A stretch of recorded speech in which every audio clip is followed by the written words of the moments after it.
नमस्कार। आज मैं भारतीय जनता पार्टी के सपोर्टर्स से एक बेहद जरूरी बात करना चाहता हूं। कुछ दिन पहले एक बीजेपी का कट्टर समर्थक मिला, बड़ी हल्की सी गंदी सी स्माइल देके बोला, अरविंद जी अगर आप हार गए तो क्या होगा। मैंने भी मुस्कुराते हुए पूछा, मैंने कहा भाई मेरी छोड़ो, ये बताओ कि अगर मैं हार गया तो तुम्हारा क्या होगा। वो एकदम सकपका गया, बोला मतलब। मैंने कहा भाई ये बताओ तुम्हारे बच्चे कहाँ पढ़ते हैं। बोला सरकारी स्कूल में। मैंने पूछा अब सरकारी स्कूल कैसे हैं। बोला स्कूल तो बहुत अच्छे हो गए, टीचर भी बहुत बढ़िया पढ़ाते हैं, रिजल्ट भी बहुत अच्छे आ रहे हैं। तो मैंने पूछा ये बताओ कि बीजेपी की कितनी राज्यों में सरकार है। बोला 20 राज्यों में।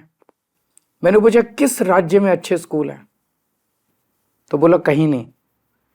मैंने कहा फिर ये बताओ अगर मैं हार गया तो तेरे बच्चों का क्या होगा। दिल्ली के सरकारी स्कूल फिर से कबाड़ा हो जाएंगे। बोला हाँ ये बात तो है। मैंने पूछा बिजली आती है 24 घंटे। बोला हाँ आती है। मैंने पूछा बीजेपी के किस राज्य में 24 घंटे बिजली आती है। थोड़ा सा सोच के बोला कहीं नहीं। मैंने पूछा तुम्हारा बिजली का बिल कितना आता है। बोला 0। मैंने पूछा और यूपी में जहाँ बीजेपी की सरकार है वहाँ लोगों का बिजली का बिल कितना आता है। बोला जी वहाँ तो हज़ारों रुपये महीना आता है। मैंने कहा तो भैया ये बताओ अगर मैं हार गया तो तेरा क्या होगा। दिल्ली में फ्री बिजली, फ्री पानी, फ्री इलाज, अच्छे स्कूल, 24 घंटे बिजली, महिलाओं की फ्री बस यात्रा, ये तो सब बंद हो जाएंगे। कम से कम हर महीने 25,000 रुपये की चपत लगने लगेगी। है 25,000 रुपये देने को। बोला जी मेरी तो 1 लाख रुपये महीने की तनख्वाह है, उसमें भी गुजारा नहीं होता, 25,000 रुपये महीना तो कहाँ से लाऊंगा। मैंने कहा तो फिर बीजेपी भूल जाओ, राजनीति भूल जाओ, पॉलिटिक्स भूल जाओ, अपनी सोचो, अपने परिवार की सोचो। ये सोचो कि अगर केजरीवाल हार गया तो तुम्हारा क्या होगा।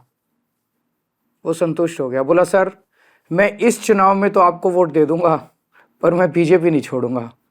मैंने भी मुस्कुरा के कहा भाई जैसी तेरी मर्जी।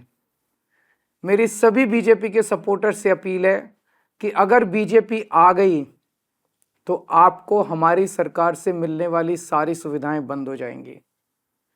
मोटे मोटे तौर पे 25,000 रुपये हर महीने की चपत लगने लगेगी। हैं इतने पैसे भुगत लोगे? नहीं ना। तो फिर मैं आपका भाई होने के नाते आपको सलाह दे रहा हूं, झाड़ू पे वोट दो।